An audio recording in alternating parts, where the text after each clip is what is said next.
Greetings to everyone out there in the NoDQ galaxy. Welcome to the NoDQ live recap of Smackdown for August the 13th, 2019. The final WWE SummerSlam week event in Toronto, Ontario, Canada. Fourth straight night of WWE action. I know a few people that did end up going to all four shows, and if you can handle that much WWE, more power to you. But I watched it from the comfort of my own home, and let's go ahead and get started with the review of SmackDown. We kicked off SmackDown with a Kevin Owens promo. Kevin Owens, of course, coming off of his victory against Shane McMahon at SummerSlam. Loud Kevin Owens chants.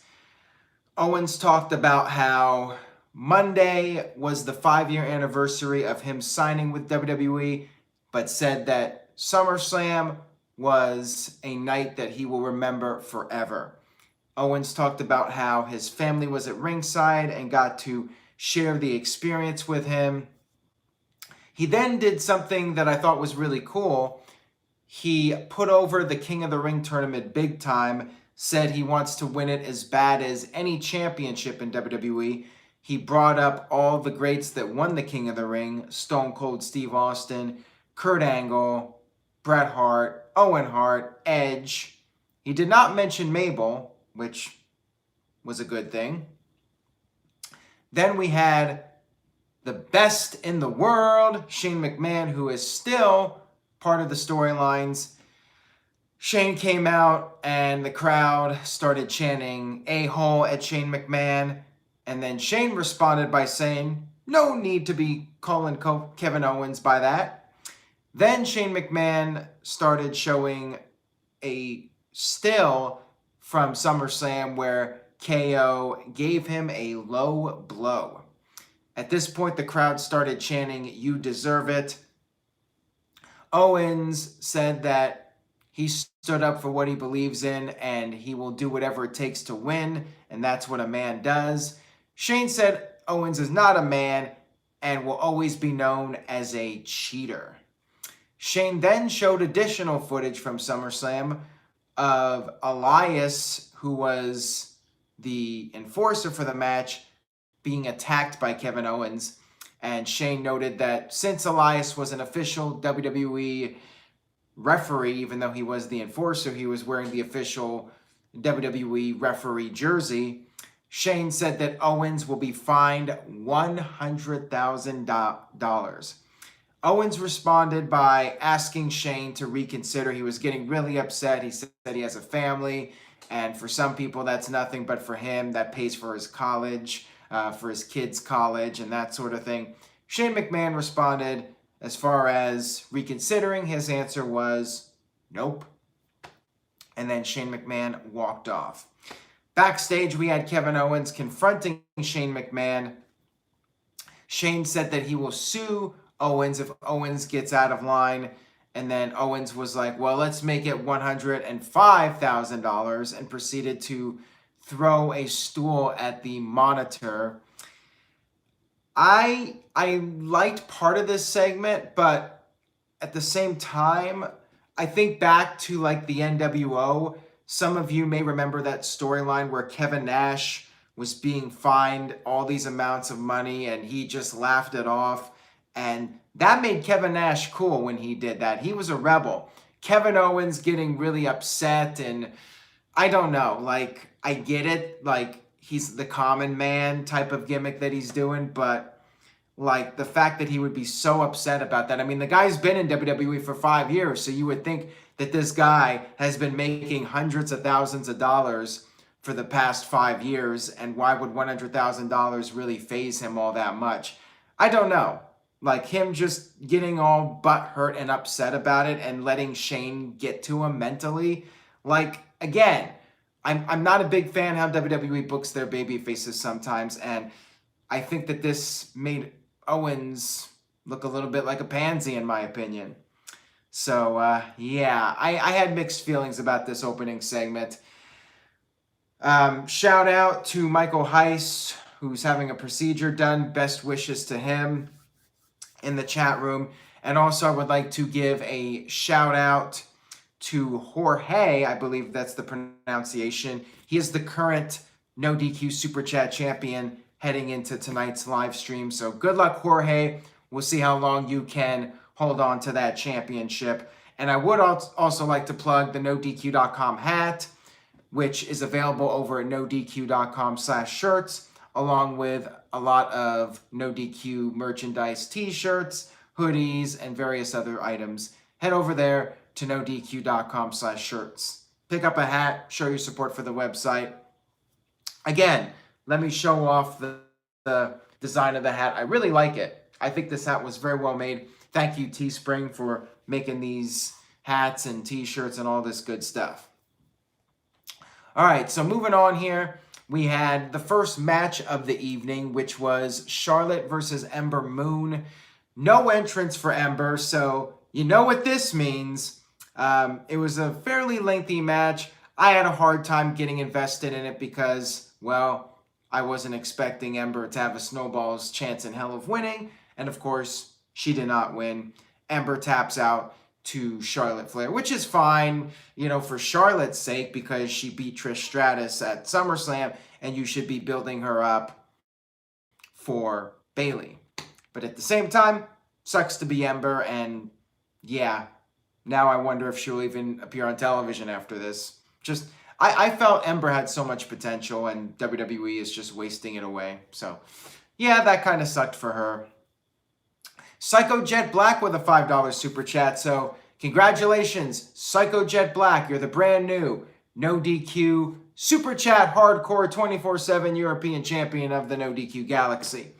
And he says, will Brock Lesnar take the title from Kofi Kingston only for him to drop the belt to Roman Reigns? Also, Rusev is over more than EC3. Well, that ain't saying much about Rusev being more over than EC3, but yeah, I would say that is an accurate comment. As far as Brock Lesnar being on SmackDown goes, I don't expect that to happen. I mean, it's always possible with the Fox deal that WWE has Brock Lesnar appear on SmackDown to boost those numbers for Fox, but I don't know. I mean, I would not have a problem with it just to change things up, but it's one of those scenarios where I'll believe it when I see it. Like, I still feel like SmackDown's going to get like a 1 or 2 or 1 month push, and then it's going to be back to normal, which is SmackDown being the obvious B show. And King Spartan 375299 with a $5 super chat is the brand new No DQ Super Chat champion of the world. And he says Aaron is awesome. Thank you so much for that, King Spartan. I appreciate it. And if you guys do enjoy this video, please do me a favor and share it on social media. Subscribe if you haven't already. Click on the notification bell to get updates as they become available. Any way you can spread the word, tell a friend, post something on a message board about the video and the live streams. Anything you can do is very helpful. So keep that in mind if you're looking for a way to help out the channel and support NoDQ.com. And Oofman Rule says it's a scientific fact that Aaron is awesome. Well, thank you for that. I appreciate that. I'm not sure if there's actual scientific proof, but maybe there is. We had a backstage segment with Shane McMahon revealing that Samoa Joe would be the opponent for Kevin Owens on SmackDown. And then Joe talked about how he'll show Owens that he's the only real badass on SmackDown. Now, wasn't Joe on Raw? Actually, I'm not even sure which show Joe's on at this point. That's how much WWE has screwed up this whole brand split. But then Shane said that Owens will learn to respect authority. And Hero Villain 5 with a $5 super chat. So congratulations. Hero Villain 5 is your new No DQ super chat champion. And he says, 3-time champion, may as well win it while WWE is in Canada. Well, be careful. Let me try that again. Be careful, Hero Villain 5, because, well, screw jobs tend to happen in Canada if you look back in wrestling history. Hopefully you'll hold on to it for a while so you can enjoy the moment. We had another recap of the Roman Reigns storyline, all the segments, the SmackDown thing where everything fell on him, and then the car trying to hit him and take him out. We had Daniel Bryan and Eric Rowan come out. Bryan denied the accusations from Buddy Murphy. He said Buddy is a liar and said, with that being said, he doesn't blame Buddy because Buddy had to give up a name. He was being choked out by Reigns. However, Buddy made the mistake of giving out the wrong name. Crowd started chanting, "It was you" at Daniel Bryan, and Bryan again denied it and said, this is what is wrong with people. They spread lies, and then those lies become the truth. Bryan said that they will prove their innocence.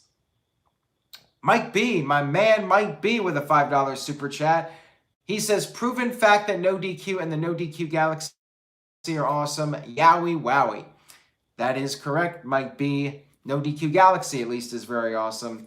Thank you so much, Mike B, and congratulations on, once again, being the new NoDQ Super Chat Champion of the World. We had Aleister Black with another one of his promos. Basically, the gist of it is that he wants somebody to knock. He wants somebody to pick a fight with him. Blah, blah, blah.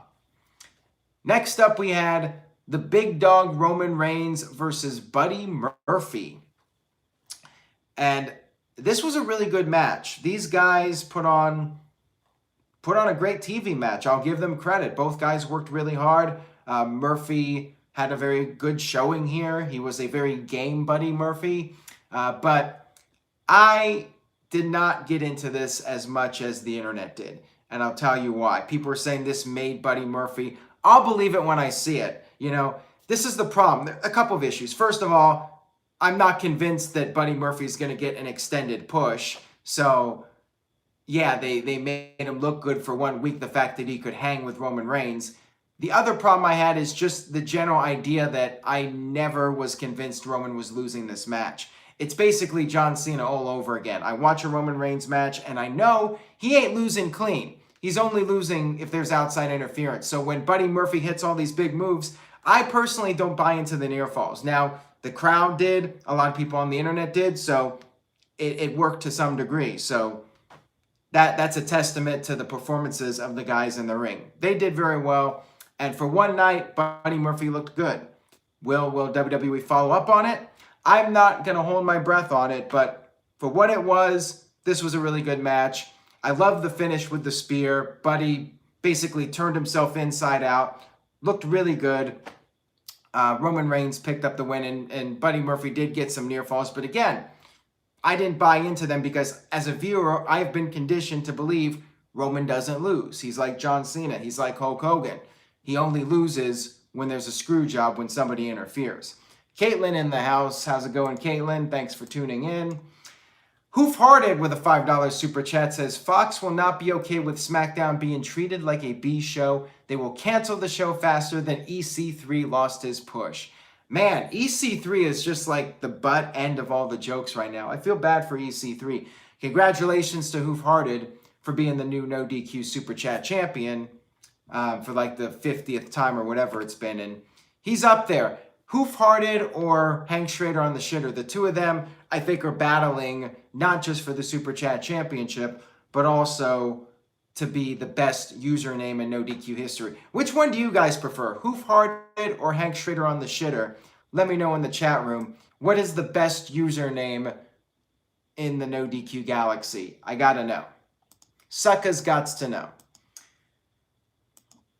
And Curtis Butler says, Buddy is one of the best workers in the company. Of course he's going to lose, but WWE wanted to see if he can't perform on the big stage.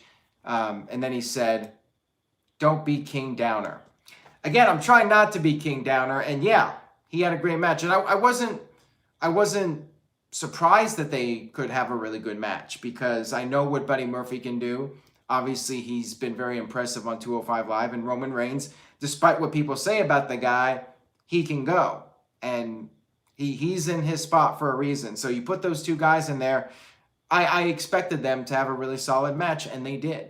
It's just that the way WWE books Roman Reigns, I know he's only losing when there's going to be a screw job or whatever. And to me, it's kind of boring. Like, yeah, the ring work is good, but I need to be convinced that the underdog can win. And when one guy is booked so strongly and it's so clear what the company's doing with that guy, it's hard to get emotionally invested in, at least for me personally. But again, very good match from those guys, and you should check it out if you haven't seen it. I mean, I would definitely recommend watching it. Hank Schrader on the shitter with a $2 super chat says, "Of course I'm the best. You're goddamn right." Very nice. Very nicely said, Hank Schrader on the shitter. And Caitlin, you still got to give me your favorite Backstreet Boys song from your concert last night. We got to know. Everybody in the No DQ Galaxy has to know what you thought was the best Backstreet Boys song from that show last night at the Little Caesars Arena. We had the Revival interviewed backstage, and they commented on the 24/7 stuff and how at first they were caught up in the heat of the moment, but then they realized that whole scenario was a slap in the face to the tag team division, and they said that they're on SmackDown because they see the New Day as the class clowns of WWE, and they are the reason why the tag team division is a joke. And this, of course, was setting up the match between the Revival and the New Day. We had the New Day in a backstage promo respond to that. Xavier was upset, not at them, but upset that he is not part of the upcoming King of the Ring tournament. New Day basically joked about how over the years they've always ruined various things, but one thing they haven't ruined, according to them, is the tag team division. Caitlin says, "Get Down, You're the One for Me" was really fun energy-wise, but of course their biggest songs were great. All right, well, there you go. And speaking of Backstreet Boys, I guess kind of on topic with that, what's my favorite 3-count song? The one with Britney Spears is kind of cute. We watched TRL on MTV. Everybody 3-count, 1, 2, 3. That's the one I like. I think that was their second song. Power Packers 90 with a $2 super chat. Backstreet Boys stink, and then he says, "NSYNC for life." Ooh, wow! You might have a little bit of an issue with Caitlin, you know. What is it, guys? Are you team Backstreet Boys or are you team NSYNC? We got to get back to wrestling here before we lose all the viewers. This is not the boy band recap video. This is the WWE Smackdown recap video. So we got to get back on track here. Curtis Butler with a $2 super chat says, "Just call me the irritable bowel syndrome sinner." Okay, will do. We had Kevin Owens versus Samoa Joe with Elias as the special guest enforcer. Once again, appointed by Shane McMahon. Kevin Owens hit the pop-up powerbomb, was on the verge of winning, but then Elias pulled out the referee. Samoa Joe rolled up Owens, and Elias gave Owens a very fast count, and Samoa Joe was the winner. Kevin Owens was just absolutely irate and angry about this, and again, you're letting the heels get to you mentally, and I'm not a big fan of these storylines. I feel it makes the babyface look weak. When the babyface can be outmaneuvered and outplayed by the heel. It should be the other way around. The heel should be talking trash. Babyface comes out and outsmarts the heel. So that's just my take on it, and I think this storyline could be done a little bit better. But I thought we were going to be done with the Shane McMahon storyline. I thought maybe Shane would come out and Shane would demand one more match, and Owens would say, "Well, last week I asked you to put your career on the line and you refused, so I'll tell you what, I'll give you your rematch. I'll put my career on the line, but you have to put yours on the line, and no outside interference." That would have been good. That would have been what I would have booked. Get Shane off of TV and just move on to something else. But instead, we get the same old lame Shane McMahon stuff with the screwy referees and whatnot, and Kevin Owens just getting upset over everything. Hoof-Hearted with a $2 super chat says, I am Team George Strait. Well, there you go. Good for you.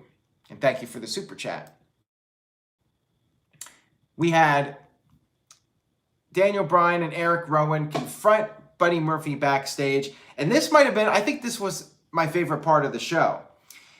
We had them backstage and Bryan said, he was basically screaming at Buddy Murphy. First of all, Bryan and Rowan had the locker room clear out. Bryan started yelling at Buddy, saying he needs to admit that he lied, admit what he done.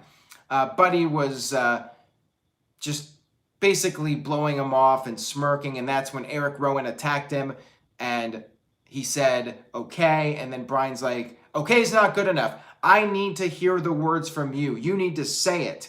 And then Buddy finally admitted that he lied. So did he lie because he was getting beat up, or did he lie because Eric Rowan really did not do it? The plot thickens. I thought Bryan was fantastic here. Bryan reminded me, and not to spoil anything, but reminded me very much of Jesse Pinkman towards the end of Breaking Bad, and I'll just leave it at that. With the screaming, admit what you did, admit you lied. For those of you that know what I'm talking about, you'll understand. For those of you that don't, pay no attention to what I just said. Jeff Meacham with a $5 super chat says, just bought the new hat after seeing how it looks. One I had made looks worn out. The one I had made looks worn out already, LOL. Well, thank you, Jeff, and hey, congratulations. Good old JM, Jeff Meacham, the legend of NoDQ, the man who helped build NoDQ to where it is today, helped us get off the ground with interviews and audio content. Jeff Meacham, the brand new NoDQ Super Chat Champion of the World. Thank you so much, Jeff, for your contributions to NoDQ.com over the years. And I'm happy to have you as the NoDQ Super Chat Champion, a true representative of the NoDQ brand. You've been loyal, you've been a great friend, and you were very much appreciated, Jeff. We had a King of the Ring video package, which I thought was nice. I'm glad this is getting some attention, and apparently the King of the Ring final match to crown the king will take place at Clash of Champions. I still wish WWE would have just scrapped Clash of Champions and made it King of the Ring and done the one-night tournament, which I think is a lot more interesting than doing matches over a period of several weeks, because the thing about the tournament when you do one night is that the winner has to compete 3 times in one night to win. So you really have to go the distance to become King of the Ring. So I just think it's more impactful when you do the one-night tournament. My opinion, though. We'll see if Jeff Meacham can stay champion for the rest of the night. Will Jeff Meacham get that respect? Will everybody respect Jeff enough to not go after him and take his championship? We'll find out. We had the final segment of the evening. Well, actually, I guess 2 segments left. We had the New Day come out, and then before the Revival could come out, Randy Orton came out. Orton said that Kofi Kingston ran away from a fight at SummerSlam. Orton said Kofi cannot beat him, and then Orton proposed taking the tag team match and turning it into a 6-man, which I do like because it's better than just starting off with a tag match and then having it thrown out. Orton comes out, and then it gets turned into a 6-man. So this was a nice change of pace here. You're just going to do the 6-man match, then instead of starting a match and then turning it into a 6-man, you just make it a 6-man. So I liked this. I like when things are changed up. We had the 6-man match.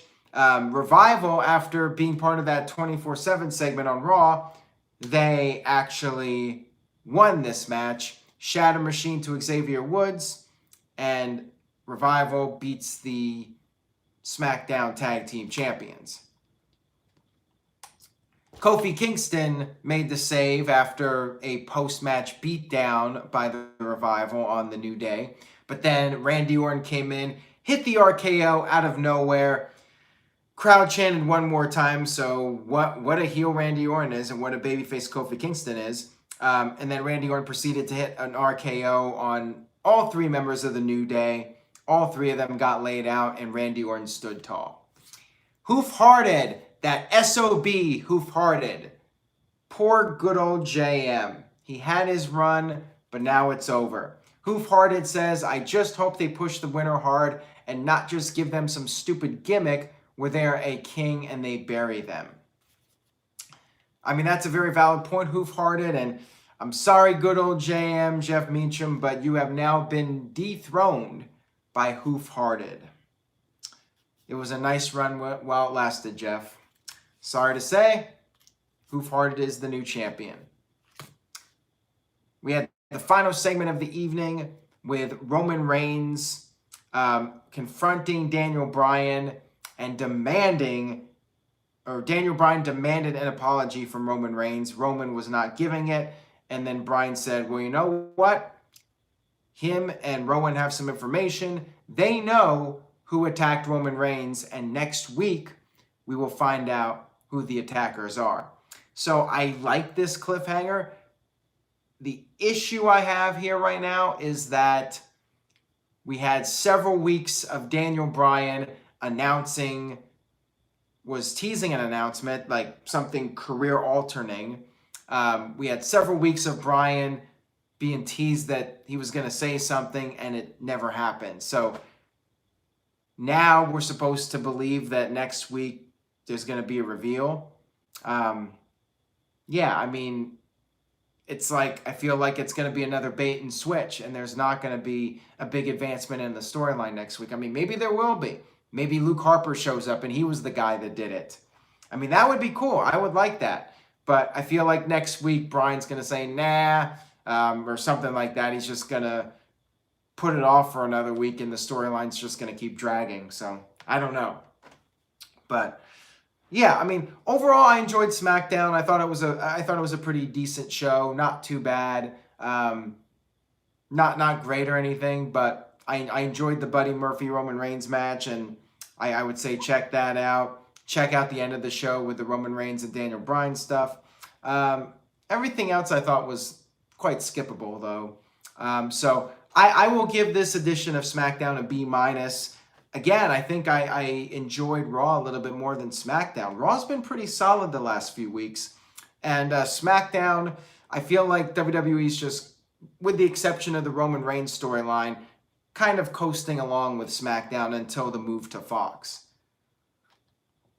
Bradley gives the show a B-. The Game Is On 100 gives it a B-. Chris Mace with a C. Michael Wayne with a B. Israel gives it a C+. Joseph gives it a C. The Robo Buck gives it a C. Mike B with a B. Ma Wrestling with a C. Dr. Scorpio with a C+. And King Spartan 375299 with a C. John with an A. Hero Villain 5 with a C+. And Power Packers 90 with a C-. So mixed bag for this week's SmackDown. Jeff Meacham with a $2 super chat, former champion, says, all good, appreciated the kind words from Aaron. No problem, Jeff, and thank you again for all your contributions over the years, and I appreciate your loyalty and support of myself and the NoDQ brand. Now, I did want to discuss King of the Ring since it starts next week. I want to get your guys' opinions on the King of the Ring. Who do you think